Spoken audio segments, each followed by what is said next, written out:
can do that you can't do. If you had a wrestling match with Cain Velasquez, how well do you think you'd do? I think people would be surprised. Really? You think so? I think you'd be surprised. I think he'd fuck you up. There's a...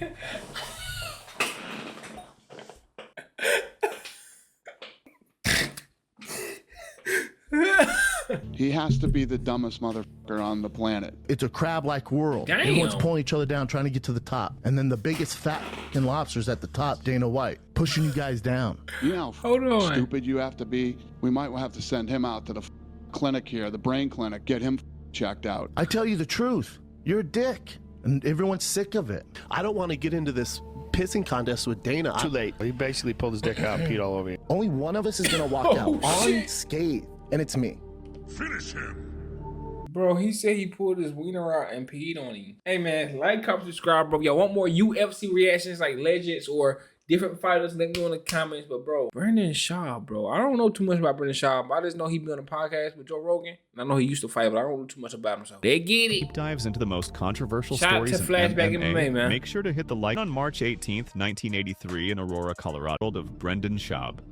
Shout out Born to on March Flashback. 18th, 1983 in Aurora, Colorado, Brendan Schaub was raised in a sports-focused household. Kid grew up in Denver, Colorado. Athletics was my path to, I guess, stardom. With early exposure to martial arts through his father, a Taekwondo black belt. At Overland High School, he excelled athletically. Since I was like 5, I've just been into working out. You know, as a young kid, I just had tenacity and heart. As a kid, I was just born with that. Like, you'd have to kill me to beat me. Lettering in varsity lacrosse for 2 years and varsity football for 1. Football was the dream. And I was just a savage as a young kid in sports. And it's my way to make a name for myself. Despite his performances, he received no scholarship offers. I got hurt my senior year in high school football. I get hit. The guy breaks my ribs, runs into my liver. Season's over.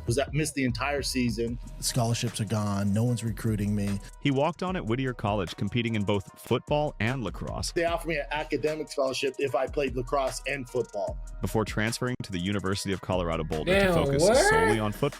Went back to the coach who recruited me as a junior at University of Colorado and like begged him to put me on the team. He's like, all right, we'll give you opportunity. I'm like, that's all I need. He redshirted his first season as a tight end for the Buffaloes. And then I was like, yep, I'm going to the NFL, Schaub went undrafted in the 2006 NFL Draft. which was heartbreaking. He signed with the Utah Blaze in the Arena The 1 Football League year? in 2006, but was released before making the roster. A second stint in early 2007 Damn. ended the same way. Got cut there. I'm like, well, this isn't how it's supposed to go. By 2007, his football career was over. He stepped away from the sport and began searching for a new path, one that would soon lead him into mixed martial arts.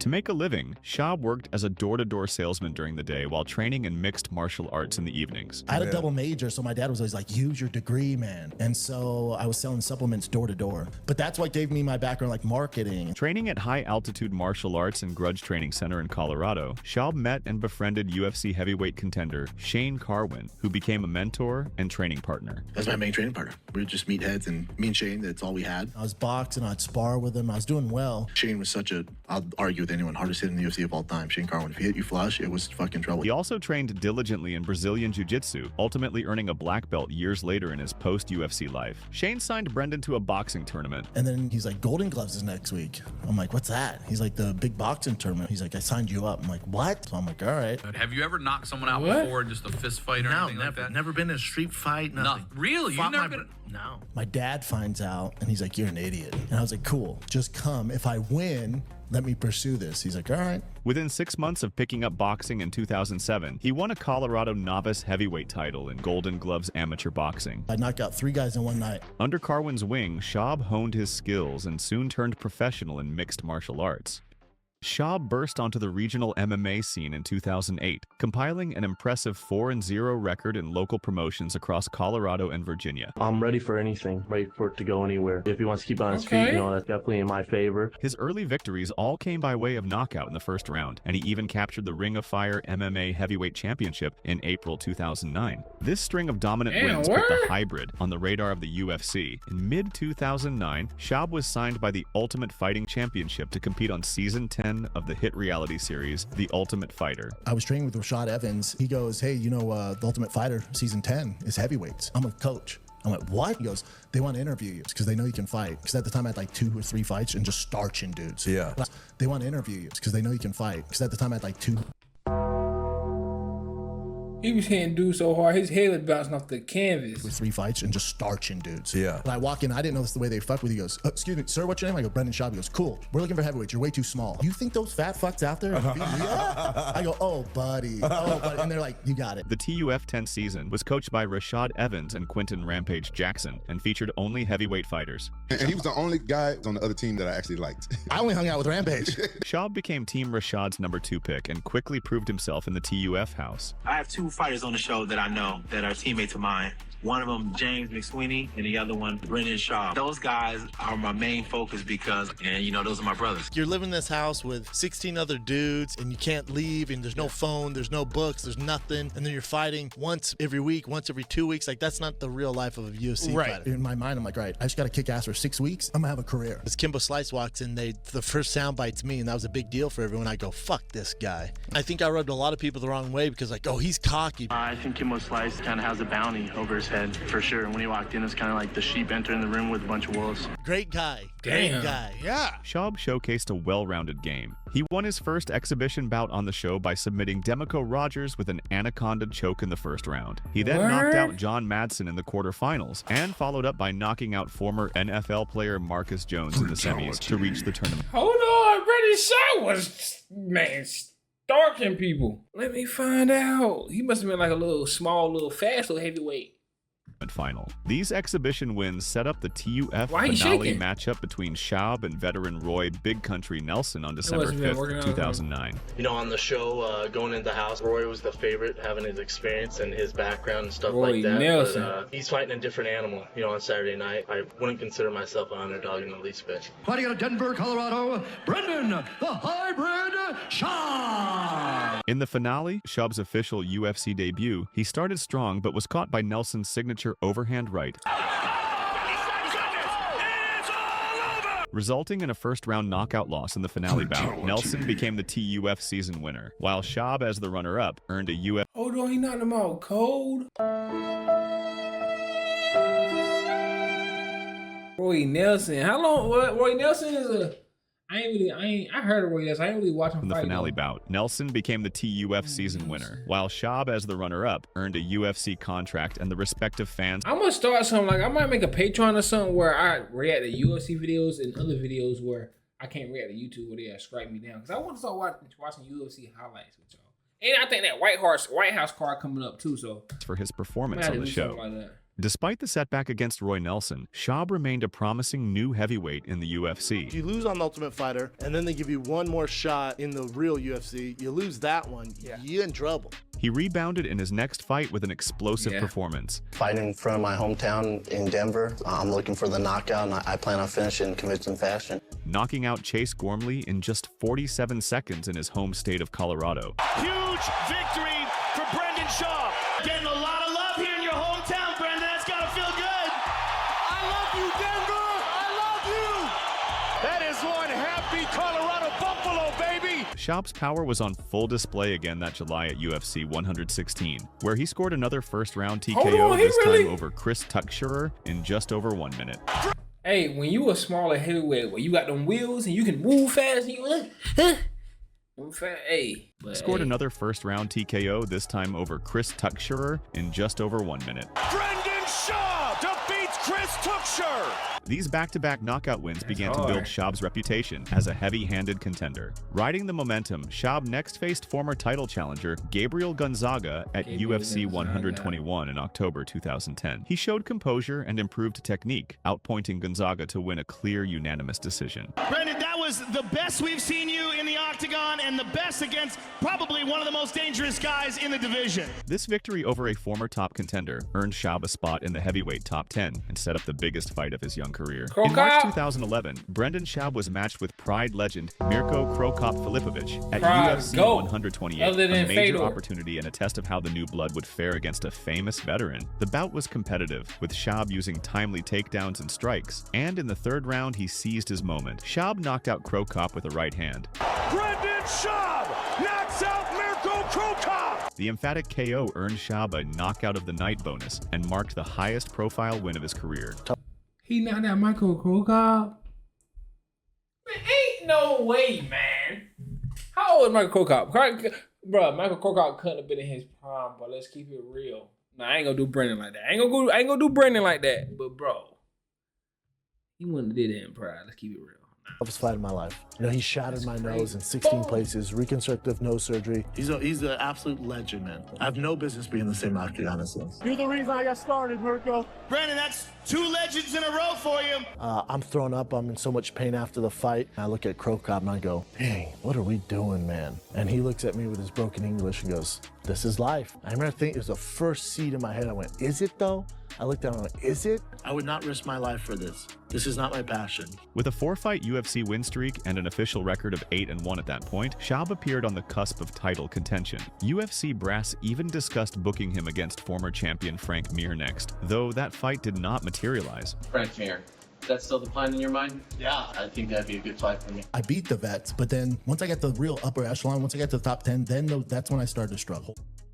After the Crow Cop fight, Brendan Schaub had completely broken his nose and needed surgery to repair it. Following the procedure, doctors prescribed him OxyContin for the pain. Schaub later revealed that he became dependent on the medication and struggled to stop taking it. His nose smashed, and he had to get his nose fixed. They put him But I had to take OxyContin. I ain't gonna tell you what I had to take it for, but I had to take it. on oxys. He took the oxys, got the surgery, his nose was destroyed, and then just keeps taking them. Still, like, long after the healing process, he's fucking taking them all day long. And finally, his friends just came over to his house and took everything away. Dude, you gotta stop. But it was hard. After eventually overcoming the addiction, Schaub turned his focus back to fighting. Schaub agreed to fight Antonio Rodrigo Minotauro Nogueira in Nogueira's home country of Brazil at UFC 134. The match with Nogueira proved humbling. Nogueira, seen by some as an underdog due to recent surgeries, surprised Schaub with a powerful combination and knocked him out at 3:09 of the first round. And always found a way to win. Big right hand. Schaub's in big trouble. It is all over. It was Schaub's first UFC stoppage loss and the beginning of a difficult stretch. Damn. Nogueira has defeated Brendan Schaub in his first stopped fight him. ever in Brazil. Everyone's going nuts. What a win for Nogueira. In April 2012 at UFC 145, Schaub suffered another knockout loss to Ben Rothwell, who caught him with a counterpunch just 70 seconds into the fight. After 2 straight KO defeats, questions arose about Schaub's chin and future in the division. After the loss to Ben Rothwell in 2012, Schaub began training in California, working with Renair Gracie at Gracie University as he looked to rebuild his career. Here he met comedian Brian Callen. And I was like, hey, man, I moved to LA next week. I don't know anyone. And he was like, oh, here's my number. Hit me up for coffee. Wow. So I moved there. I didn't know anybody. And I text Brian. He texted back way too fast. So he's like, creepy. He's like, sure, where you at? I'll pick you up. Like, who invited him to join a new podcast he was starting. Then he picked me up. He's like, oh, I have a podcast. And he has 17 listeners on it at the time. And me and him got together. We had this weird chemistry. Schaub quickly took to it, enjoying the conversations and the platform. It was kind of his baby, but we were the perfect mix because I had this crazy work ethic and I'd make him come on time and I'd make him do it twice a week like a job, and I took it very serious. Yeah. So the first time you could hear an actual UFC fighter talk about what he's dealing with and stuff like that. The show grew rapidly, gaining a larger audience and eventually becoming The Fighter and the Kid. And we started in his garage, and then next thing you know, the thing blew up. So I got the first major check. I got one from the UFC, I got one for podcasting, and I was like, and the check for being this silly dumbass compared to the check of getting punched in the face, holy shit, was way more. I was like, figure it out, dude. I might be able to do that. And I love doing it. I was the first athlete, to have a podcast, first athlete that's still competing to have a podcast, and the first athlete to connect with a real comedian to have a podcast. Wow. With his new training in California, Schaub returned to the octagon to face LeVar Johnson. Knowing Johnson's knockout power, Schaub used a wrestling-heavy strategy, repeatedly securing takedowns and neutralizing Johnson. He earned a unanimous decision victory, 30-27 across all scorecards. Though the bout drew boos for lack of stand-up exchanges, the win showed Schaub's strategic evolution. Later in 2013, Schaub was lined up to face Matt Mitrione, a fighter with a similar background and someone Schaub knew well. After an initial booking fell through due to Mitrione's injury, the two met at UFC 165 in September 2013. In a brilliant display of grappling, Schaub caught Mitrione in the first round with a Darce choke. Damn, he got him in a Darce? Deep, he's out. Hit is all over. Outstanding Schaub. So I lost to Nogueira, former world champion, lost to Ben Rothwell, former world champion. And then they went, all right, let's pull the brakes back a little bit. And then they gave me a guy at my level, LeVar Johnson, Matt Mitrione, starts from the first round. With 2 wins in a row, Schaub hoped to climb back toward contention. In June 2014, Schaub faced former heavyweight champion Andrei Arlovsky at UFC 174. Joe, he is now Big Brown Brendan Schaub, not the hybrid. Brian Callen gave him that nickname. They do the Fighter and the Kid podcast for Fox Sports. Fans like it, so he's Big Brown now. The fight was a slow, cautious bout that ended in a controversial split decision for Arlovsky. Schaub felt robbed, but Dana White criticized both fighters, saying the fans were the real losers in a fight he considered lackluster. Schaub Arlovsky, very controversial. Do you think the judges got it right? Was it controversial? I think Schaub won that fight. I think everybody would agree that fight sucked. That fight was horrible. You know who lost that fight? Hold on. Do you think the judges got it right? Was it controversial? I think Schaub won that fight. I think everybody would agree that fight sucked. That fight was horrible. You know who lost that fight? The fans. The fans lost in that fight. I made a big mistake putting that on the main card. That should have been in the prelims. For Schaub to walk around thinking he got robbed is hysterical. Neither one of them threw any punches in the first 2 rounds, and Schaub's face still looked like he got hit with a baseball bat. And for him to think that he was robbed tonight is absolute comedy. This public scolding highlighted growing friction between Schaub and White. When you get a heavyweight fight, if someone's not getting knocked out, he's not happy. If someone's not getting put to sleep, he's not happy.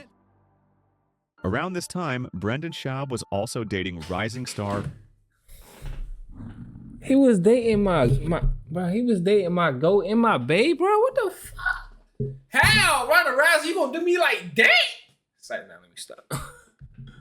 Ronda Rousey, That's though crazy. the relationship ended a few months later due to personal issues. Thank Their you. breakup Goofy. later became Nah, public stop. knowledge. I'm too much. She needs a guy who's going to take a back seat. That's not me. She also Really? needs a guy who's going to say, yes, ma'am. Yes, ma'am. Really? With Schaub openly discussing why the relationship ended. And when I went, I don't think that's a good idea. Now I'm a hater. Ronda's about as friendly as a rattlesnake. Okay? At the same time, he had a fight scheduled against Travis Brown, There's a reason everyone's talking about this fight on the card. who would later join Rousey's camp and eventually become her partner. On December 6th, 2014, Schaub fought Travis Brown at UFC 181. Brown dominated and finished Schaub by TKO at 450 of round 1. Days later, friend Joe Rogan invited Schaub onto a podcast and delivered a blunt intervention, telling Schaub he wasn't elite and should consider retiring due to brain damage risks. Schaub was emotional, and the moment went viral in MMA circles. Terrible. Worst podcast we've ever done for me. Yeah, but an important one, Brennan. I don't know if we should have recorded this. You know what I'm saying?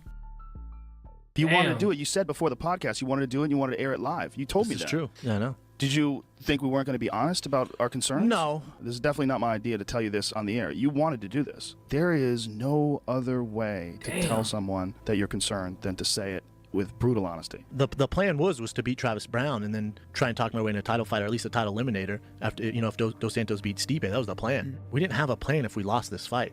You're a smart dude.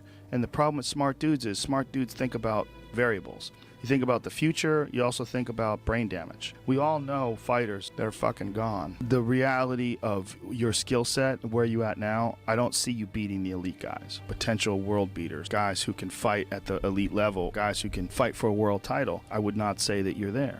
This sucks for you. It's hard to hear. I don't see you beating Cain Velasquez. I don't see you beating Junior Dos Santos. I don't see you beating Fabricio Verdum. There's shit that other people can do that you can't do. If you had a wrestling match with Cain Velasquez, how well do you think you'd do? I think people would be surprised. Really? You think so? I think you'd be surprised. I think he'd fuck you up. There's a...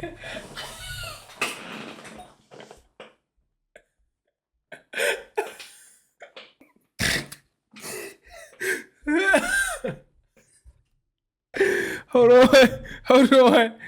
Now, yo, why Dana? No, why Joe had to say it like that? He said, I think you'll be surprised.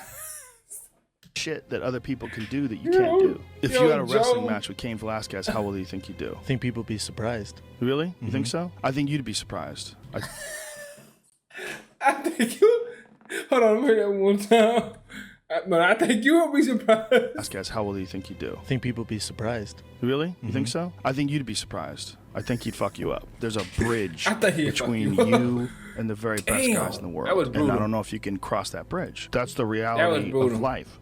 That's you know? probably the worst show I've ever done. That was On December brutal. 2nd, That was brutal. I can't lie. 2014, the UFC announced a 6-year exclusive apparel partnership with Reebok. The deal took effect on July 6, 2015, requiring fighters to wear Reebok gear and removing their ability to display independent sponsors inside the octagon. The change didn't sit well with Brendan Schaub, who had reportedly been earning over $100,000 per fight from sponsorship deals alone.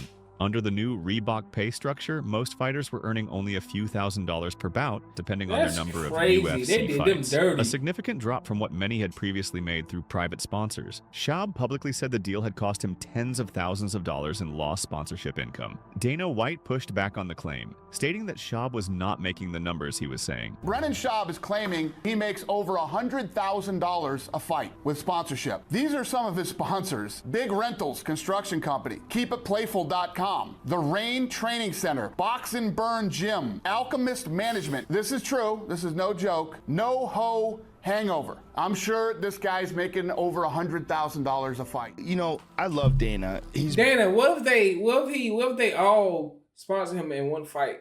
Like, what if they all say, nigga, put this on your shit, all in one fight? They putting all of his, and they give him all the money all together. It's $100,000 a fight.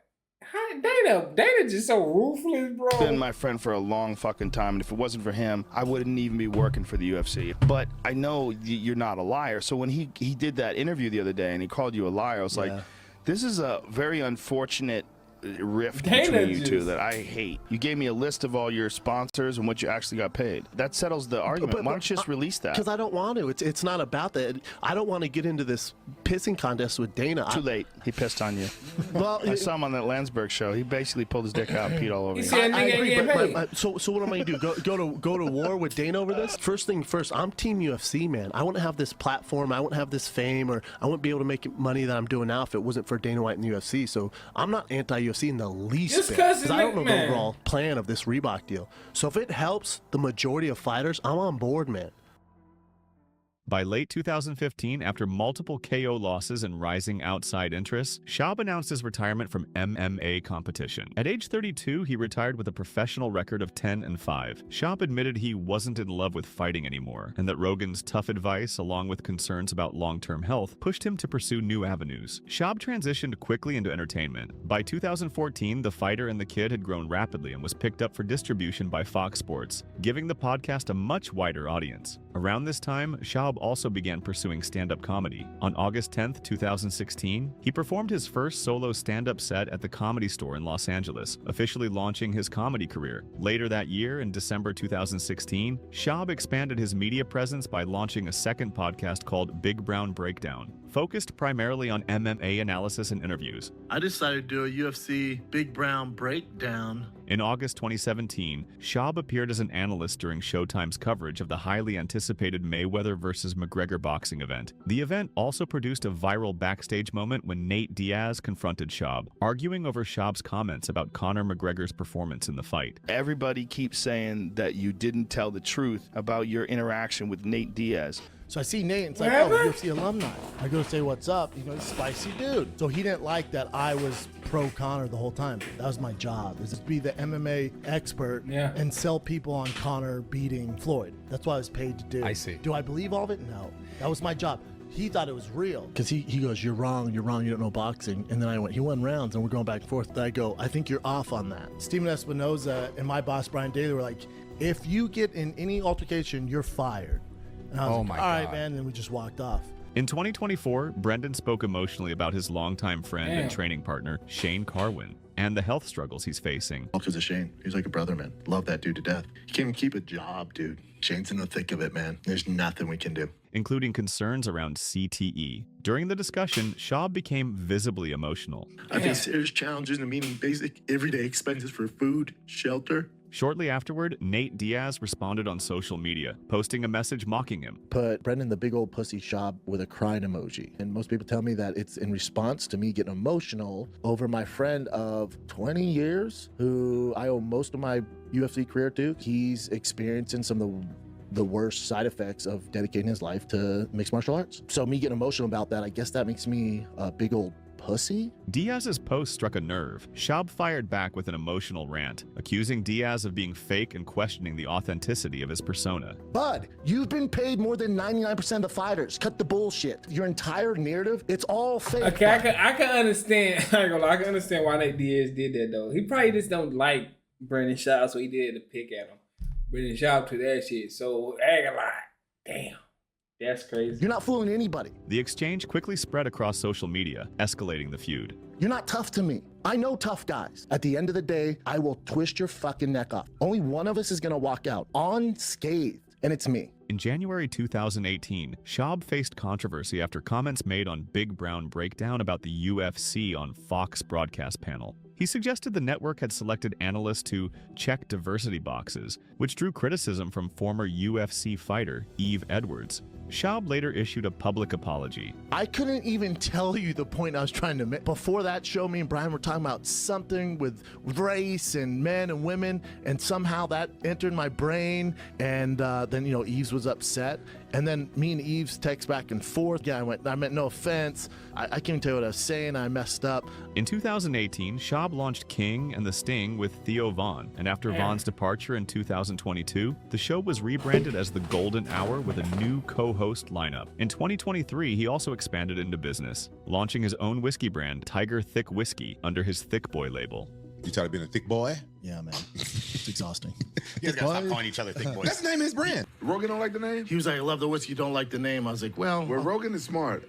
Well, not when it comes to marketing. If it was stand-up or business-wise, I'll listen. But marketing, I'll take it from there. So you came out with this thing, and it's good, apparently, right? Great, I don't drink it. award-winning. Right. Later in 2018, Schaub entered a feud with Dana White after Israel Adesanya shared a clip criticizing Schaub's opinions. I think everyone's all high and mighty on these guys who come from, a kickboxing and boxing background. When they come over to the UFC, they expect them to be these elite strikers. The distance, the combos, the head movement, it's a completely different game. So to me, that never translates. It doesn't. White insulted Schaub's fight career, prompting Schaub to respond with sarcasm and threats to release the hounds if the feud continued. Made a comment, and then Dana chimes in on there. I did not come after him. I did not ask for this. Dude, I've been retired for how long? I'm out of the game, man. The reason you guys have been a fan of mine or you're with me for this long is because I'm a wild boy and I shoot from the hip and I have these hot takes, right? That comes with a price. And the price was the UFC doesn't fuck with me. After the Adesanya situation, the conflict escalated further. You're trying to talk shit to somebody who retired 4 years ago on social media. You go on Instagram comments, talk shit. How petty can you get? You think that makes you look smart? Schaub went on a public rant criticizing Dana White's leadership. When you try to lead by fear, it doesn't work, man. I challenge any of you guys. Name one fighter who's been close to Dana that's never had an issue. Name one. Speaking out about fighter pay, you're working your ass off to fight another man in a cage, and you're looking for some sort of approval from the head guy who controls your destiny, who controls how much success you're going to have, who controls what matchups you get, who controls how much publicity you get, who controls now what sponsors you get. And no one can say anything because they're scared to lose their job. How the promotion treats its athletes. He's notoriously done this for years and years and years, where he just talks shit about the guys. And they're not doing well, man. Those guys just lost the biggest fight of their lives. They're going to have their pay. And they're not feeling good about themselves. And then the boss, you're the captain of the ship. When you're shitting on all the employees on the ship, it doesn't make people feel good. Why be a bully this day and age? Why continue to shit on people? You've won, man. You're a CEO of a billion-dollar company. And arguing that the UFC ultimately decides who gets pushed and who succeeds. It's a crab-like world. Everyone's pulling each other down, trying to get to the top. And then the biggest fat fucking lobster's at the top, Dana White, pushing you guys down. I tell you the truth. You're a dick. And everyone's sick of it. And after all that, I still have no hate in my heart. I have zero hate towards Dana White. In January 2019, after roughly 2.5 years performing stand-up comedy, Schaub filmed his first one-hour comedy special titled You'd Be Surprised. I think you'd be surprised. The special premiered on Showtime in May 2019, though it received heavy criticism from viewers and critics. Despite the backlash, Schaub that shit got a 1.4 out of 10 rating. Why they doing that for, bro? Schaub continued performing stand-up and producing podcasts. In 2020, when Brian Callen was accused of sexual misconduct, Schaub publicly supported him. This garnered mixed reactions and pushed the fighter and the kid into hiatus before being revived with guest hosts. In April 2022, he released a second comedy special, The Gringo Papi, directly on YouTube, which also received widespread criticism online. In the same year, Schaub would again find himself in a public disagreement with UFC President Dana White. In 2022, during the chaos surrounding UFC 279, Schaub claimed the UFC may have reshuffled the fight card due to poor pay-per-view interest. Dana took his shots at me during the press conference because someone goes, have you heard the theory of, you know, this was a conspiracy and you guys knew this was going to happen. The card just so happened to work out that you had a 180-pound fight on this, and nobody wants to see Nate Diaz versus Hamzat, and you switched it the day before. There's too much chaos in the back. The guys are fighting. It's complete pandemonium. I watched, I went, huh, I bet the footage can be lit. Day goes by, nothing. Another day goes by, nothing. After the fights, I'm like, they're going to release some of it, nothing. We got to cancel the press conference. And I was like, man, I've been around the UFC a long time, man. I've never seen him cancel a press. That's weird. And then I find out Hamzat missed weight, and they're like, yeah, but Kevin Holland's at 180. This is perfect. I was like, oh, it is perfect. And I was like, and they're like, and also, Tony versus Nate Diaz. And I was like, that's perfect too. And then I'm like, oh, they planned this. I just feel like the pay-per-view wasn't selling.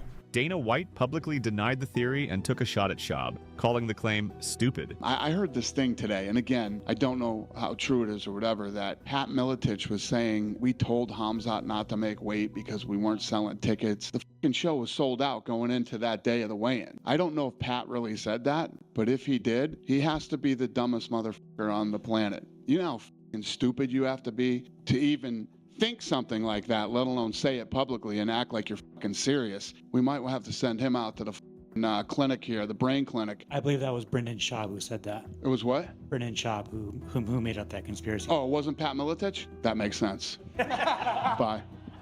Sparking another public exchange between the two. But he's basically saying all that stuff and then calling me a fucking dummy. My brother's like, Dana called you a fucking idiot. And I'm like... Dana called you a fucking idiot. And he's very to the point. That next day, I drove to Ontario, and I was like, I'm going to do a bit on this. I just lit him up. He gives me content. I don't give a fuck. Yeah, bring thank it. you. Yeah, bring it. Those of you that don't know, he called me a fucking dummy. And I'm 39 years old. It's not nice. If my theory on UFC 279 is so outlandish, why so mad, bro? As a fighter, Schaub never captured a championship, but he achieved a respectable career. He was a TUF finalist, earned notable wins against legends like Cro Cop, and at his peak was ranked among the world's top 10 heavyweights. His ability to knock out seasoned opponents gave fans plenty of thrilling moments. Schaub's fighting career is often overshadowed by what he built afterward. By retiring early and reinventing himself, he became an example of a fighter transitioning successfully into media and comedy. There are fighters in the UFC right now who are looking at what I'm doing post-career going, holy shit, man. You fighters listening, let me tell you something. If I can do it, you sure as fuck can do it. Leveraging his platform and connections to build a second career outside the octagon. Loved by some, disliked by others, but always talked about. There's a lot smarter, more talented people than me out there in this world who fought in the UFC. Get out of the mindset that all you have to do is stay in fighting or anything like that. I promise you guys, you can do this if I can do it. I promise you guys. Hey man, shout out to Brendan Schaub, bro. Hey, let me know in the comments what y'all think about Brendan Schaub, though. But Dana? I gotta do a Dana video one day too, bro, because Dana be, bro. Dana's a wild man. I can't even lie to y'all. But y'all already know what to do. Hit that like, subscribe, comment, and let me know who y'all want me to react to next. I'm gonna see y'all next one, man. You already know.